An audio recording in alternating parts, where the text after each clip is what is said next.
Halo, assalamualaikum warahmatullahi wabarakatuh. Perkenalkan, nama saya Dea Aryasta Putri dari Prodi Manajemen semester 4 NIM 2020-10-2076. Di sini saya akan membahas materi mengenai servant leadership. Perkembangan ilmu pengetahuan dan teknologi yang semakin mengglobal saat ini membuat perusahaan membutuhkan adanya pemimpin yang handal, yang mampu mengatur dan mengelola perusahaan dengan baik agar menghasilkan kinerja yang efektif dan efisien dalam menjalankan kegiatan bisnisnya serta dapat bersaing di zaman yang semakin berkembang ini.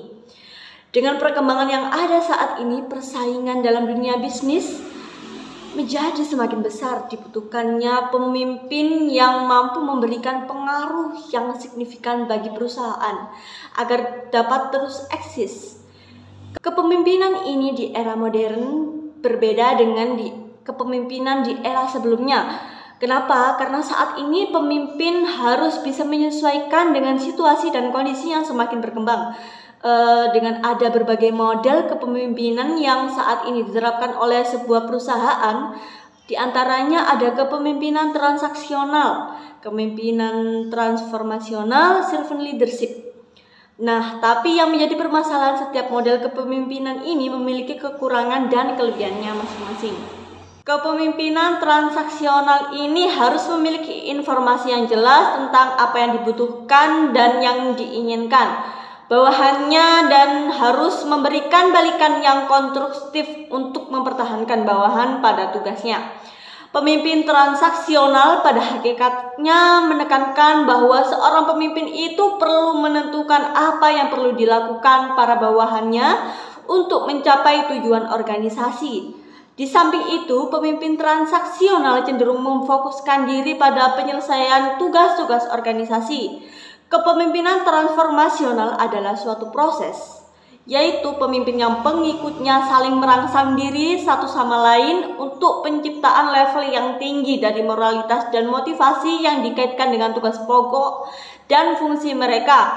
Pemimpin transformasional ini harus mampu mendefinisikan, mengkomunikasikan, dan mengartikulasikan visi organisasi, dan bawahan harus menerima dan mengakui kredibilitas pemimpinnya. Nah, servant leadership ini adalah suatu model kepemimpinan yang memprioritaskan pelayanan kepada pihak lain, baik kepada karyawan atau anggota perusahaan, pelanggan, maupun kepada masyarakat sekitar. Nah, praktik kepemimpinan pelayanan ditandai dengan meningkatnya keinginan untuk melayani pihak lain dengan melakukan pendekatan secara menyeluruh pada pekerjaan, komunitas, serta proses pengambilan keputusan yang melibatkan semua pihak. Membahas prinsip-prinsip servant leadership. Yang pertama ada mendengarkan, listening. Seorang pemimpin ini harus bisa menjadi pendengar yang baik tentunya. Hal ini berguna bagi pemimpin untuk lebih mengenal orang-orang yang bekerja sama dengannya. Dengan mampu menjadi seorang pendengar yang baik, tentu pemimpin juga akan lebih mudah mengetahui cara-cara mendukung karyawan agar lebih berkembang. Kemudian ada empati. Pemimpin yang tidak bisa menunjukkan empati tentunya akan sulit dekat dengan para karyawannya. Nah, saat pemimpin mampu berempati, tentu akan sangat membantu karyawan untuk tumbuh menjadi lebih baik. Nah, dengan berempati ini, pemimpin dapat memahami apa keinginan dan apa kebutuhan karyawan-karyawannya.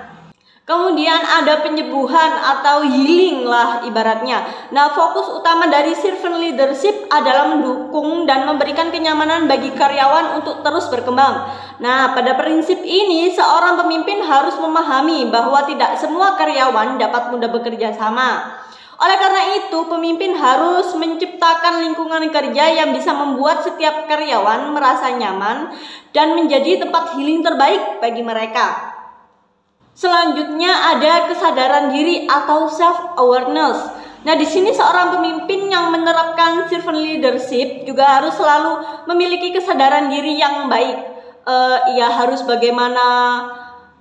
harus tahu bagaimana posisi dan persepsi karyawan terhadapnya. Kesadaran diri juga akan membantu pemimpin mengetahui apa kekuatan dan kelemahan yang dimilikinya. Nah, self-awareness ini tak cuma dibutuhkan oleh pemimpin, tapi seluruh pekerja. Agar tercapai sebuah kepuasan dalam karir, penting untuk mengetahui serba-serbi self-awareness di sini. Kemudian ada persuasif. Di sini komunikasi merupakan skill yang wajib dimiliki oleh setiap pemimpin tentunya. Tak hanya mampu berkomunikasi dengan lancar, mereka juga harus persuasif tentunya. Seharusnya pemimpin tahu bagaimana caranya membimbing dan membujuk para karyawannya untuk menjadi lebih baik. Servant leadership ini akan mengutamakan mindset yang serupa antar dirinya dan karyawan sebelum mengerjakan sebuah tugas. Jadi tidak akan ada keputusan sepihak dari pemimpin atau dari pimpinannya. Selanjutnya ada konseptualisasi. Konseptualisasi ini berarti seorang pemimpin yang menerapkan jenis kepemimpinan ini dapat mengembangkan tim pada suatu kesuksesan. Ia harus mampu merancang setiap tujuan yang ingin dicapai dengan diteliti, lalu mengkomunikasikan tujuan tersebut kepada para anggota tim.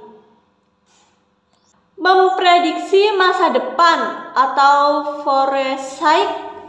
Tujuan utama dari prinsip servant leadership ini untuk memprediksi bagaimana hasil kinerja tim di masa depan. Supaya bisa melakukan prediksi ini, maka pemimpin harus meninjau kembali seperti apa sih hasil kerja para karyawan selama ini.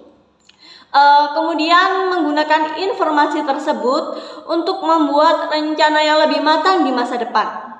Selanjutnya di sini ada bertanggung jawab melayani atau stewardship.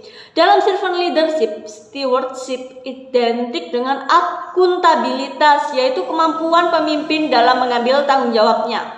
Nah, di sini seorang pemimpin harus memahami bagaimana pentingnya tanggung jawab yang dimilikinya. Dengan begitu, pemimpin tersebut dapat melindungi dan menjunjung tinggi keyakinan serta harapan yang diberikan oleh karyawan. Selanjutnya, komitmen untuk membantu pertumbuhan karyawan atau komitmen to the growth of people. Seperti yang disebutkan tadi, tujuan dari servant leadership lagi ini adalah membantu para karyawan untuk terus tumbuh dan meningkatkan kemampuannya. Dengan demikian, pemimpin harus bisa melayani dan berkomitmen untuk membantu setiap karyawan untuk meningkatkan kualitas atau skill yang dimiliki. Misalnya dengan memberikan pelatihan yang tepat sebelum mendelegasikan tugas kepada karyawannya. Itu tadi penjelasan dan pembahasan mengenai servant leadership dari saya. Kurang lebihnya saya mohon maaf. Terima kasih. Wassalamualaikum warahmatullahi wabarakatuh.